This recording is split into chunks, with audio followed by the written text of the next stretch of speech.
Bienvenue sur Destination Crypto, le podcast qui vous emmène sur les sentiers tortueux de la crypto-monnaie. Je m'appelle Thibaut Coussin, je suis auteur et coach crypto. Ma mission, c'est de vous aider à comprendre l'univers de Bitcoin afin que vous profitiez de ce marché en pleine croissance. Si ce sujet vous intéresse, je vous invite à vous abonner et à reprendre un peu de café pour attaquer cet épisode. Vous êtes prêts ? Allez, c'est parti.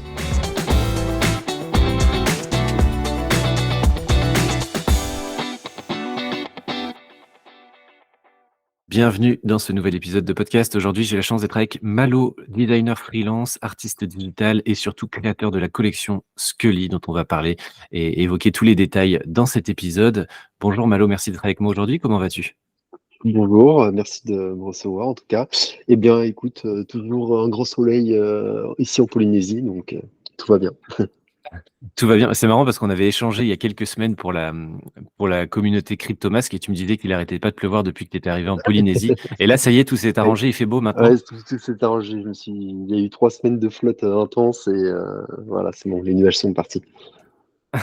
Et donc voilà, tu habites en Polynésie, tu travailles là-bas. Est-ce que tu peux juste nous dire un peu ce que c'est que de vivre en Polynésie ? Est-ce que tu trouves ça cool ? Est-ce un peu l'image qu'on s'en fait, une sorte de rêve éveillé ? C'est quoi ton quotidien ? Tu peux juste nous en dire deux mots ? Oui, alors ça fait 1 mois et demi que je suis là-bas. Je travaille à mon compte, donc en tant que designer, comme tu l'as évoqué.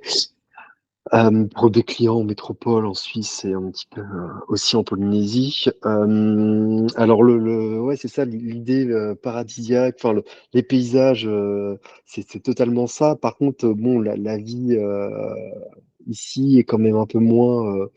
Alors, je vais pas dire qu'elle est pas paradisiaque, mais un on embellit peut-être un peu trop la chose depuis la métropole, parce que le coût de la vie est quand même plus cher. Les journées, le soleil se lève très tôt et se couche donc très tôt. Donc pour ceux qui sont pas habitués, qui n'ont pas le, comment dire, le, pardon, qui n'arrivent pas Ouais, à le suivre, rythme. on va dire, le Et, rythme, et, et- merci. ouais. Les journées peuvent être un petit peu courtes si on n'arrive pas à suivre le rythme. Et Mais il se couche à non, quelle heure le soleil ? vers les 18 heures à peu près, Ok. 17h50 dans ces eaux-là. Comme nous, Donc, l'hiver, quoi, un peu. Ouais. c'est ça, tout à fait, ouais. Donc, mais non, ça reste une belle expérience et un bel endroit où vivre sa vie, ou du moins une partie de sa vie. D'accord. Bah, merci pour ton retour. Et on va parler aujourd'hui de ta collection Scully, hein, donc à base de crânes dessinés. Je vous invite à aller regarder. Il y aura des liens dans la description de cet épisode et même sur la jaquette de l'épisode. Je pense que je vais en mettre un, si tu m'autorises, bien sûr. Oui, tout à fait, Et, oui.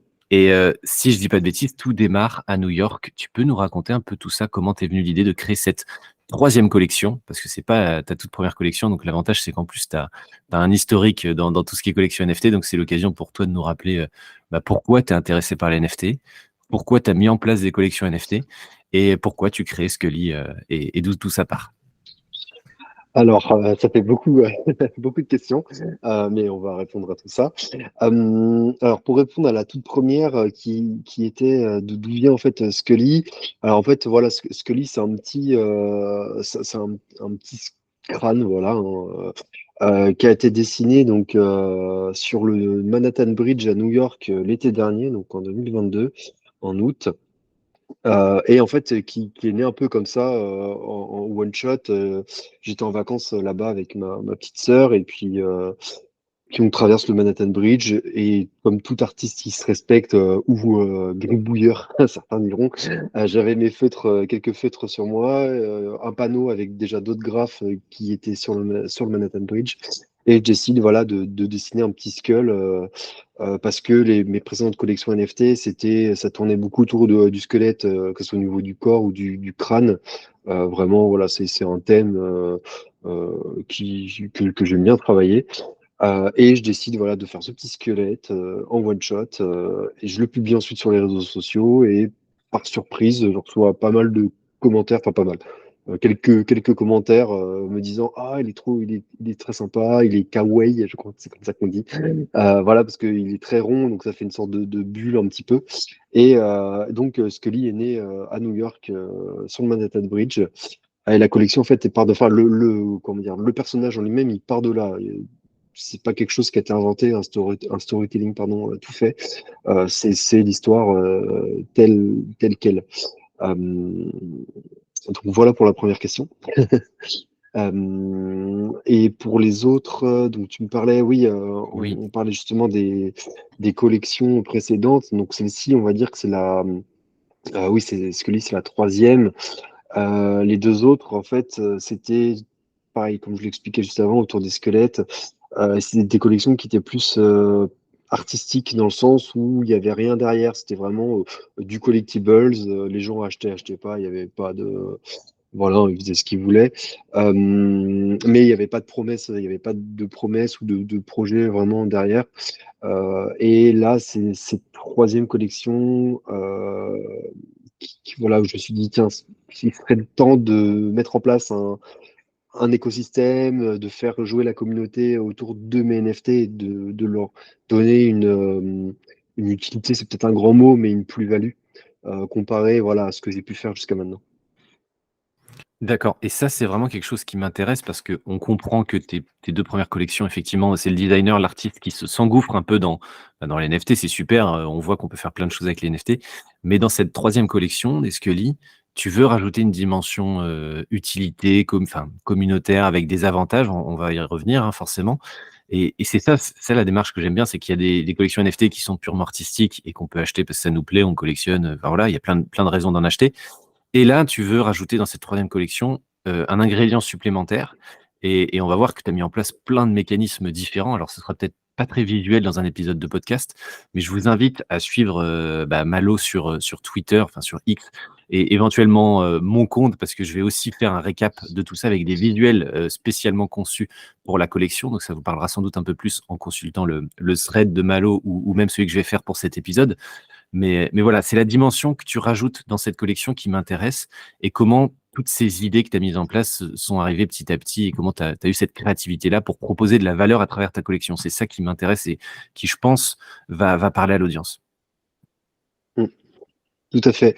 Alors, il y a plusieurs choses dans cette collection. On va pas parler du côté rarity, etc., parce que c'est pas ce qui nous intéresse. Mais voilà, j'ai voulu rajouter, c'est ça, comme tu disais, un ingrédient supplémentaire qui est l'usage. Et à travers ces usages, en fait, il y a plusieurs choses. La toute première, et bon, je ne réinvente pas la roue, mais ça sera des versions physiques de ces NFT parce que on l'a bien vu avec les cryptomasques, avec d'autres collections, avec Pascal Boyard, bon, sans le comparer à lui ou au cryptomasque évidemment, hein, on ne joue pas dans la même cour. Mais les gens apprécient d'avoir cette version physique chez eux. C'est quelque chose qui prend de plus en plus de place et le crypto art et alors je sais pas si on peut considérer ça de mouvement mais ça attire de plus en plus de monde et des collectionneurs de l'art traditionnel. Donc en fait, pour ces gens-là, avoir une version physique, ça a aussi un sens. Donc vraiment la toute premier, enfin le tout premier avantage entre guillemets, ça sera ces versions physiques de ces illustrations. Et il y aura aussi, comme tu le disais, d'autres axes qui seront en fait des loteries mensuelles. Donc, c'est-à-dire que tous les mois, il y aura un tirage au sort parmi les holders, donc ceux qui auront les NFT, pour gagner d'autres NFT de d'autres artistes que j'apprécie. Ou des œuvres qui me plaisent, donc soit des NFT purement artistiques sans utilité derrière, ou alors vraiment des NFT qui peuvent avoir qui peuvent avoir voilà, des usages aussi. Ça, c'est quelque chose qui je voulais mettre en place et qui marche quand même relativement bien dans les autres communautés comme bon, les masques pour encore les citer, ou Cryptocademia ou tant d'autres. C'est pareil, c'est pas une révolution, mais ça apporte voilà, un petit plus à la communauté. Et voilà, ça fait toujours plaisir pour ceux qui gagnent, évidemment. Et en fait, les Scully, eux, ne seront que. En fait, c'est la Genesis là que je sors là. Parce que derrière, il y a une histoire derrière ces Scully, c'est-à-dire que dans chaque pays dans lequel je me rends pour les voyages ou pour vivre, je récupère des journaux donc le New York Times, etc. Et en fait, sur plusieurs années, j'ai envie de sortir 10 séries de 44 journaux différents sur lesquels, en fait, que je vais numériser d'abord dans un premier temps, donc avec des dessins qui seront numériques sous format NFT, en fait, qui seront des sous-collections de la série Scully, et qui, en fait, seront illustrés par voilà, les choses que j'aurais vues, que j'aurais vécues. Et ces dix séries de journaux représenteront 10 régions du monde différentes. Donc la toute première sera sur la Polynésie, 44 journaux dédiés à la Polynésie. La deuxième, ça sera certainement celle de New York, euh, parce que c'est bon, c'est Scully est né là-bas. Mais je voulais commencer par la Polynésie puisque j'y suis en ce moment même. Donc voilà, tout ça, c'est des usages. En fait, le Genesis Scully sera plus un pass d'accès à voilà à tout cet écosystème qui seront les loteries, les journaux, les drops, les collections de journaux donc numériques et physiques, les loteries et je voulais faire en fait aussi une série de t-shirts, euh, un t-shirt par an pour commencer dans un premier temps, qui viendrait par exemple, je sais pas, c'est un exemple regrouper un peu, enfin représenter un peu tout ce qui s'est passé dans la cryptosphère pendant l'année. Et en fait, ce t-shirt-là sera réservé aux holders de la collection. Alors, je pourrais pas évidemment les offrir à tout le monde. Ça sera quelque chose qui sera en plus. Mais en tout cas, le Scully en lui-même sera un pass voilà, pour les loteries, pour accéder aux ventes des journaux, pour avoir des avantages s'il y a des partenariats avec d'autres projets. Voilà, c'est quelques exemples. D'accord, et tu parles de collection de Genesis, hein, qui donne accès à tout cet écosystème. Ça veut dire que globalement, bah, c'est la collection qui, ancre, vraiment tout l'écosystème et qui aura le plus d'avantages a priori par rapport aux autres qui viendront après? C'est ça, tout à OK. fait. Parce que pour en revenir sur les journaux, pour faire rapide, voilà, cette série de journaux, ça sera pour le coup 100% artistique, hein. Les journaux ne rapporteront pas d'autres avantages supplémentaires parce que voilà, je vais aussi garder ce côté purement art entre guillemets. D'accord, et tu as mentionné 10 destinations de 44, unités de journaux. Ça veut dire que là, il y a déjà Polynésie, il y a aussi, les États-Unis, et ça veut dire qu'il y aura forcément 8 autres pays dans lesquels tu vas aller, prochainement? Tout à fait. Tout à fait. Alors prochainement, je sais pas, mais en tout cas, pour l'instant, je pars du principe que je sors une série complète par an. Donc ça fait quasiment un journal par semaine, enfin une illustration sur un journal par semaine. Donc en fait, théoriquement, ça me projette sur 10 ans. Alors peut-être que ça sera un petit peu moins, peut-être que ça sera 7 ans ou 8 ans, je sais pas, ou 5. Mais en tout cas, oui, il y aura d'autres destinations qui seront certainement le Japon ou la Chine, je sais pas, à voir. C'est des pays que j'aimerais bien faire, le Mexique aussi, éventuellement, Amérique du Sud. Mais en tout cas, ce qui est sûr, pour l'instant, je ne connais pas ces destinations-là, mais ce qui est certain, c'est que la 10e série sera donc avec les journaux français voilà, pour finir la boucle, on va dire. D'accord, bah, écoute, j'ai hâte de voir comment tout ça va se décanter. En plus, on est sur du long terme, hein, sur plusieurs années, donc c'est intéressant de Pour le voir coup, comment oui. ça évolue. Et ça, c'est, il y a aussi des petits détails, hein, qu'on n'aura pas forcément le temps de mentionner, hein, dans cette interview, mais j'invite vraiment les gens à se renseigner sur cette collection parce que, par exemple, ce qui m'avait frappé quand on avait échangé il y a quelques semaines, c'est, au niveau de tes NFT, en arrière-plan, tu as, par exemple, le plan de, je sais plus si c'est New York, mais un plan de ville, vu de haut, et en collectionnant plusieurs, tu peux obtenir des avantages spéciaux et je trouvais ça sympa l'astuce pour mettre en avant Tout à ça. fait. Tout à fait. Alors le tableau des combinaisons n'est pas encore sorti, mais c'est-à-dire qu'en fait sur la collection Genesis, tu as 10 backgrounds. Non, pardon, tu as 20 backgrounds, dont 10 qui sont des parties de la map de New York, au nombre de 10. Et donc, t'as le quartier de Harlem, le quartier du Bronx, le Manhattan, enfin, le quartier de Manhattan, Nord Manhattan, Sud Manhattan, avec Wall Street. Tu as Harlem, le Queens, enfin voilà, tous ces quartiers-là. En fait, les trois premières personnes qui réussiront à assembler les 10 maps Donc en fait, si tu superposes ces NFT-là, ça te fait la map complète de New York, si tu les assembles. Et ces personnes-là, ces trois premières personnes-là recevront en fait un fichier vectoriel avec une seed phrase cachée à travers cette carte-là, qui leur donneront accès en fait à un des trois NFT légendaires de la collection, qui ne seront pas mis en vente hein, lors du mint. C'est moi qui les garderai et qui seront envoyés sur trois wallets différents. Donc en fait, ça laisse la chance à trois personnes, enfin aux trois premiers, et pas qu'à un seul de récupérer les trois Legendary. Et voilà, donc ça c'est une première combinaison, ça va être la plus grosse et la plus longue certainement pour les collectionneurs, mais il y en a d'autres qui arriveront plus tard. Par exemple, je sais pas, la personne qui a un background des taxis de New York avec un background mur de briques, bah voilà, peut-être que pendant le mois de janvier, je dis une bêtise, elle va pouvoir unlocker un NFT d'un artiste que j'ai apprécié, en plus de la loterie, par exemple. Oui, d'accord, on joue sur les paramètres de chaque item de la collection pour que C'est ça, à chaque fois, il y ait des gens qui se sentent concernés et qu'il y a une sorte de turnover dans les avantages et ça, c'est tout à fait. intéressant et on retrouve ces mécanismes-là dans d'autres collections et c'est intéressant de mettre ça en place et C'est-à-dire que ouais, ça laisse une chance supplémentaire que seulement enfin, que c'est seulement la chance lors des tirages au sort. d'accord et cette collection, elle sort, très bientôt. On fait aussi cet épisode, un peu timé exprès parce que ça Mhm. sort, très bientôt. Tu peux nous dire un peu les dates, éventuellement le prix du mint et où est-ce que tout ça va se passer pour ceux qui nous écoutent? Oui, alors les dates, ça commence le premier pardon, le premier mint a lieu le 26 octobre.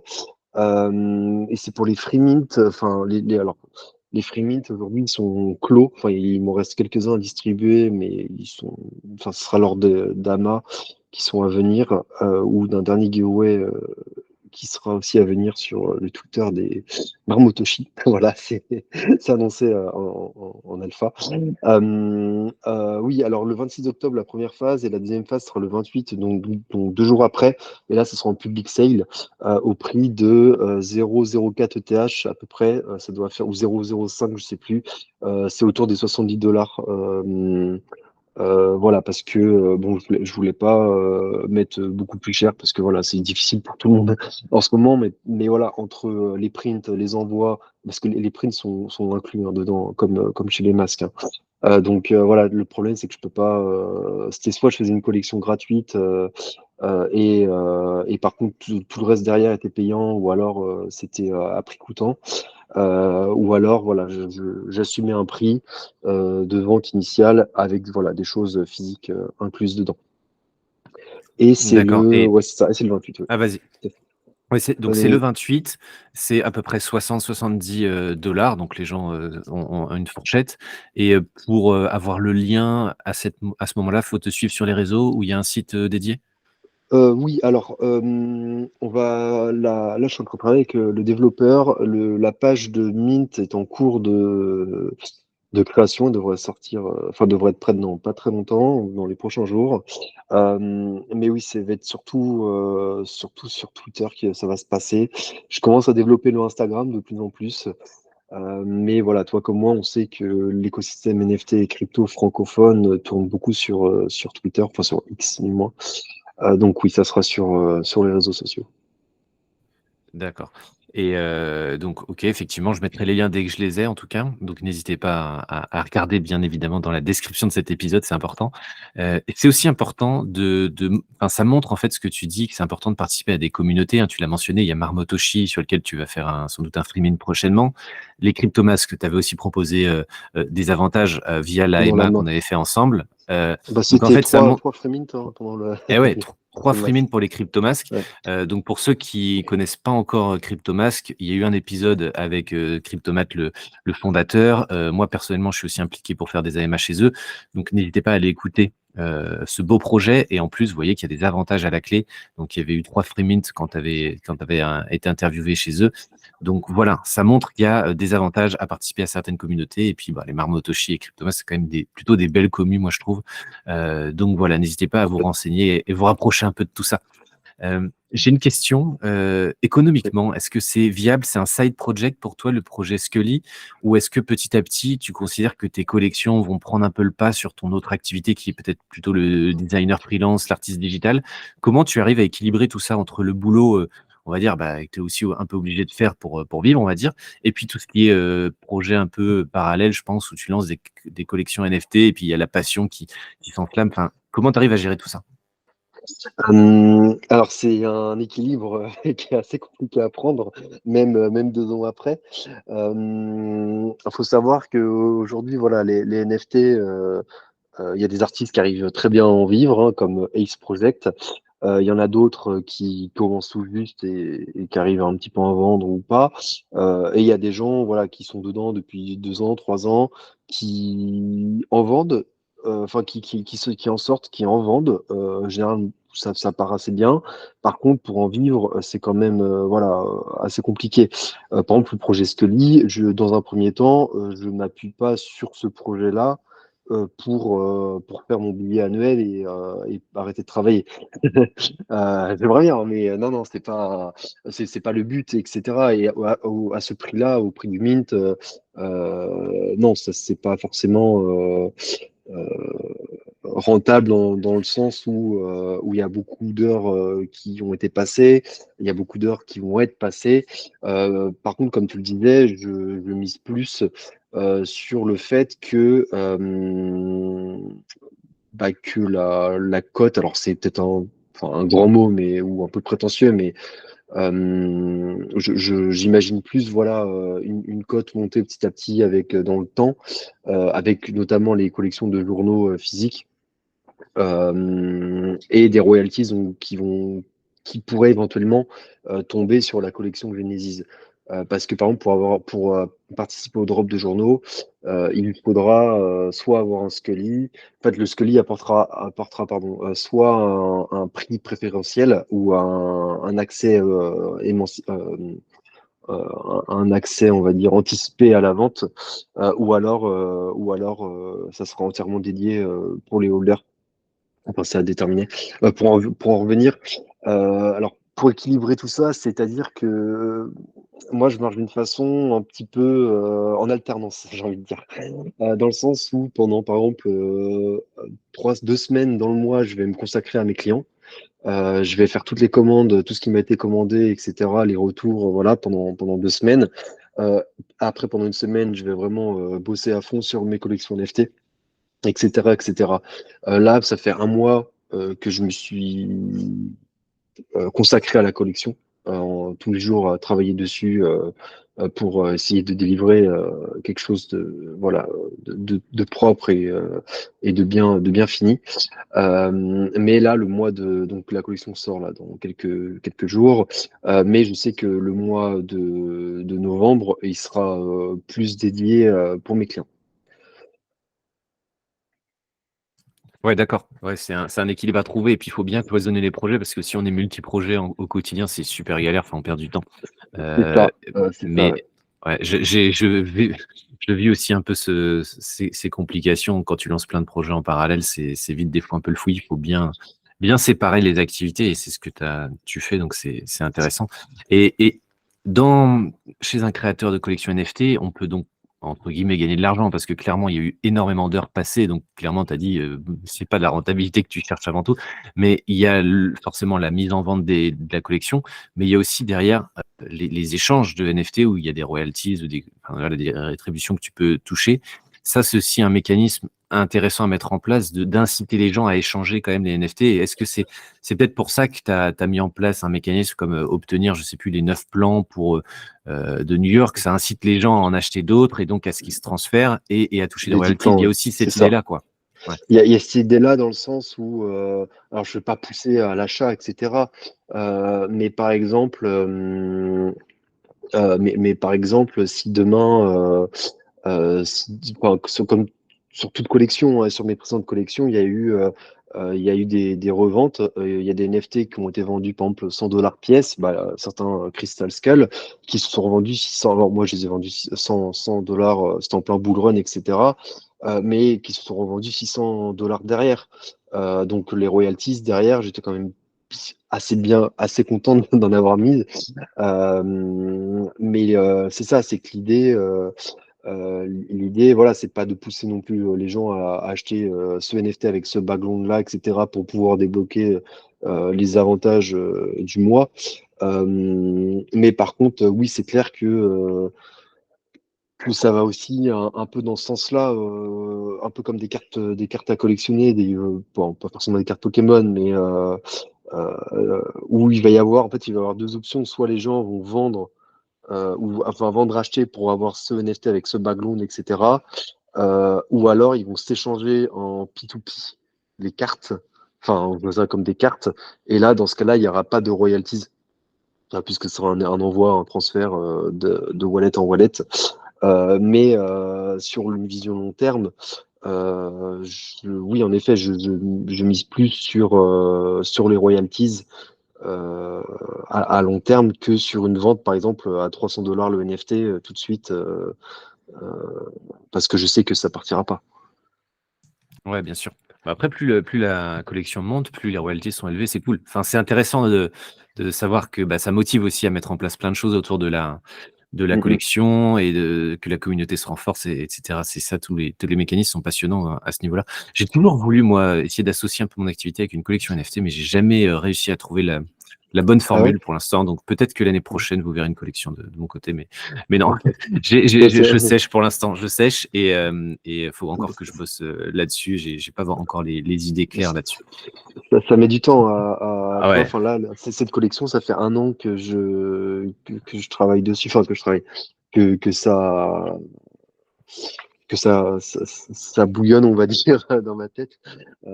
Parce que voilà, comment, pourquoi, avec qui, enfin, quel background mettre, quel avantage créer, etc.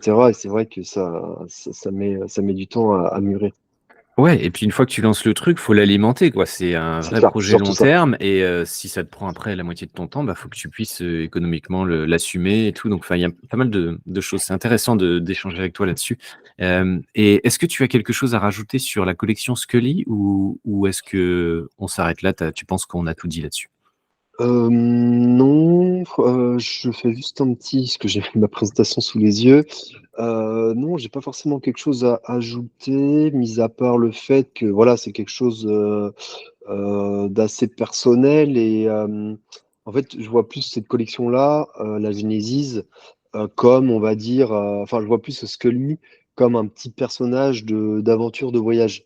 Je sais pas si tu vois ce que je veux dire, dans le sens où je l'ai créé voilà à New York. Et il va être présent sur toutes les illustrations de voyage que je vais faire, donc sur ces fameux journaux qui auront une version, pour rappel, numérique NFT et une version physique que les gens pourront réclamer. Et en fait, voilà, ce petit Scully sera pas, alors, ce sera pas forcément en plein milieu des journaux, hein, mais il sera quelque part dans un coin en guise de signature.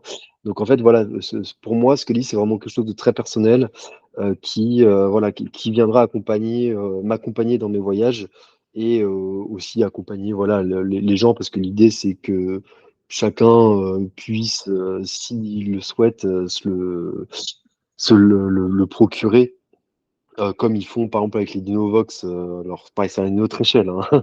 J'en suis loin. Mais il y a un Dinovox qui tourne de wallet en wallet tous les mois. Et les gens, en fait, l'incrustent dans des photos, etc., de voyage avec eux. Et l'idée me plaisait bien. Eh ben, ça tombe parfaitement bien que tu parles des Dinovox parce que j'allais mentionner justement le Dinovox parce que les Dinovox, bon, on le savait, le cœur de l'équipe, vous le savez peut-être pas, mais le cœur de l'équipe des Dinovox, donc cette collection qui commence à prendre un peu d'ampleur, est basée en Polynésie justement, donc sans doute pas très loin de chez toi. Et tu connais, je pense que pas mal de membres aussi qui font partie de cette équipe-là. Ils Tout à sont fait. super sympas et l'univers qu'ils développent est fantastique et c'est pour ça aussi que moi je suis ambassadeur d'Innovox. Enfin, j'adore l'esprit et les valeurs véhiculées par ce projet-là. Donc, ça fait partie des communautés qui véhiculent des belles valeurs. Et ils sont, Helmut Banner, qui est à la tête de Dinovox, hein, il prend beaucoup de temps à organiser le PIX. Donc, j'imagine que Mm. toi, tu vas participer au PIX. C'est un événement qui se passe en Polynésie, c'est ça? Tout à fait. Qui se passe à Papeete, à Tahiti. C'était un événement dont la première édition a eu lieu l'année dernière à Tahiti, au Hilton exactement, auquel j'ai participé en tant que membre de staff et aussi speaker. Helmut m'a fait la surprise au dernier moment de me mettre sur scène aux côtés de Chronos Artwork, un artiste polynésien et graffeur plutôt bien connu sur place, enfin localement. Et là, cette année, je retravaille alors pour le Pix. Je peux pas en dire beaucoup, mais oui, je travaille, on va dire, bon, sur la partie graphisme, j'en dirai pas plus. Et je vais participer. Ouais, je vais participer de différentes manières. C'est pareil, c'est trop tôt pour annoncer quoi que ce soit, mais je vais avoir plusieurs casquettes. Enfin, Casquette. ouais, ouais, c'est ça, plusieurs casquettes dans le Pix 2. Ça sortira en temps voulu, c'est ce genre d'informations-là. C'est ça. Et l'événement lui-même, tu peux juste nous résumer, donc c'est 2 ou 3 jours, Polynésie française, bonne ambiance, enfin voilà, Ouais, c'est à base c'est de ça. conférences, d'ateliers, Eh enfin tu bien, peux nous résumer? c'est le PIX, c'est le Polynesian Island Crypto Summit. En fait, c'est 3 jours de conférences autour des cryptos, des NFT, de la DeFi, des nouvelles technologies, de l'intelligence artificielle, enfin voilà, de tout ce qui tourne autour du Web3, qui se déroule donc à Tahiti. Là, ça sera mi-mai, le 12, 13, 14 mai, si je dis pas de bêtises, la Maison de la Culture de Tahiti, donc un bel endroit. Et avec un fort, un symbole quand même assez fort, la crypto à la Maison de la Culture de Tahiti. Voilà, on met un pas quand même en avant. Enfin, le Helmut et son équipe, voilà, c'est quand même une belle image que d'intégrer les cryptos, les NFT dans le paysage culturel polynésien. Euh, mais ouais, c'est ça, c'est 3 jours de conférences avec des ateliers, des workshops. Il va y avoir un village professionnel, un village artistique. Mais tout ça, vous pouvez le retrouver pareil, sur le tweet épinglé de Helmut. Il a dû en parler également. Ouais, bah, je le mettrai aussi en description de cet épisode, en dernier lien, comme ça les gens pourront se renseigner dessus. S'ils passent dans le coin, en Polynésie, aux alentours de mai, bah, qu'ils n'hésitent pas à en profiter peut-être pour participer à cet événement qui, je pense, sera extraordinaire, qui est forcément un peu loin, hein, pour, pour nous en France, mais Ouais, mais qui vaut le faut détour, pas je venir au pense. Pix, faut pas venir au Tatati que pour le Pix, hein. Faut venir pour les vacances aussi. Voilà, faut combiner, c'est un package. C'est ça. Mais en tout cas, merci d'avoir présenté un peu cet événement-là. Merci pour tes informations sur la collection qui sort donc cette semaine, parce que l'épisode sortira le 23, donc en fin de semaine, il y aura la sortie de ta collection Scully publiquement. Donc bah, j'invite les gens à se renseigner là-dessus, à regarder sur Twitter effectivement les threads pour avoir des visuels, pour mieux se rendre compte de ce que c'est que derrière. Et tous les mécanismes aussi que tu as mis en place, parce que j'en ai pas pu tout évoquer. Et puis, c'est un podcast, donc on n'est pas sur du visuel, donc c'est compliqué d'aller dans le détail à ce niveau-là. Mais merci Malo, et puis à bientôt, j'espère. Salut à toi. Pas de souci. Merci à toi. Salut. Salut à l'audience. Ciao, ciao.